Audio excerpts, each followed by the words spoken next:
Para conocer cómo Chile hizo frente al gasto en que incurrió al participar en la Guerra del Pacífico, es necesario revisar brevemente el contexto en que se desenvolvieron los gobiernos anteriores al que enfrentó el encuentro bélico.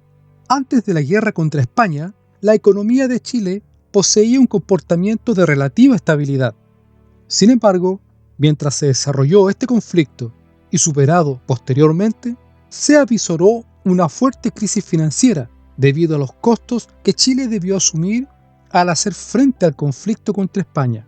En este escenario, el presidente de Chile, señor Pérez Mascayano, contrajo créditos externos con Inglaterra para disminuir los efectos de la guerra por intermedio de la casa Thomson, Bonnar y compañía en el año 1865, así como con la casa Morgan en el año 1866, con condiciones crediticias muy desfavorables para Chile, lo que implicaba elevadas tasas de interés. Durante el gobierno chileno del presidente señor Federico Errázuriz, logró cierta estabilidad financiera con el mineral de Caracoles, así como con los yacimientos de salitre en Taltal. No obstante, el agotamiento de los minerales, problemas en la agricultura, deuda externa por créditos obtenidos del gobierno anterior, deudas internas que no se lograban pagar y por lo cual entidades bancarias debían asumir pérdidas, sumado a otras situaciones económicas, como la baja del precio del cobre, hizo renacer el difícil horizonte económico.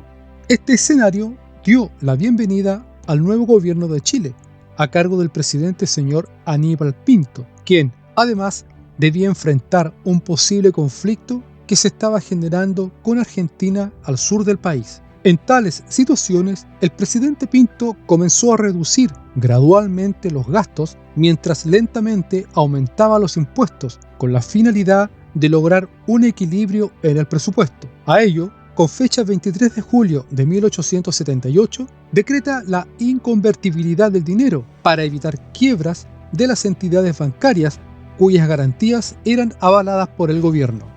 Estas acciones otorgaron un respiro a la economía de Chile, con lo cual hizo frente a los avatares económicos, logrando una significativa recuperación mediante un aumento en la producción del cobre, así como las reservas en metálico que disponía Chile y que fueron enviadas al exterior ante la política de la inconvertibilidad. Por lo anterior, en el año 1878, Chile hizo frente a la crisis financiera sin haber solicitado crédito o deudas externas y con ello retornar a una estabilidad económica. El gobierno de Chile, al declarar la guerra el 5 de abril de 1879 a los países vecinos, previo al recibir la declaratoria de guerra el 1 de marzo del mismo año por parte de Bolivia y de la negativa respuesta de Perú ante la neutralidad solicitada, se limita a cuidar el presupuesto nacional, al importar solo aquello que era necesario para equiparar al ejército y con ello hacer frente al inesperado conflicto bélico. De esta forma, la guerra se financia con recursos propios, así como con recursos del enemigo en el desarrollo del conflicto mismo. Dado lo anterior, la composición del gasto en que incurrió Chile para hacer frente a la guerra estaba determinado en esencia por tres ítems. El primero, por un crédito interno, que representó el 43% del total del gasto. El segundo, por donaciones y similares, que representó un 10%.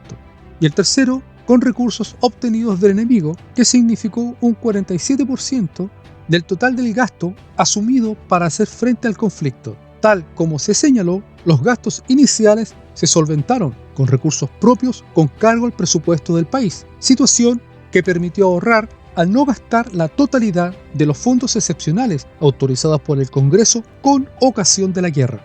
Al referirnos al ítem del crédito interno, que representa el 43% del gasto total, es por un monto cercano a 31.800.000 pesos de la época, que estaba compuesto en esencia por dos elementos. El primero, por la generación de papel moneda, por un valor cercano a 28 millones de pesos, y el segundo, por créditos internos, es decir, de la banca privada, por 3.800.000 pesos. Respecto del ítem de las donaciones y similares, que representó cerca del 10% del total del gasto, este era cercano a un monto de 7.600.000 pesos. Los recursos obtenidos desde el enemigo, que representó cerca del 47% del total del gasto, es por un monto cercano a 35.470.000 pesos y estaba compuesto por los siguientes ítems. Primero, rendimiento de exportaciones de salitre y yodo por 25.430.000 pesos. Venta directa del salitre y derivados por 4.140.000 pesos. Venta de guano por 3.720.000 pesos y contribuciones de guerra por un monto cercano a 2.180.000 pesos. El desglose anterior permite responder la interrogante en relación a cómo financió Chile el gasto de la Guerra del Pacífico, y que fue cercano a un monto de 75 millones de pesos de la época. Cabe considerar que los gastos asumidos en Perú al estar bajo la administración de Chile por intermedio del señor Patricio Lynch no afectaron el presupuesto chileno debido a que se hicieron con cargo a los ingresos propios de este país.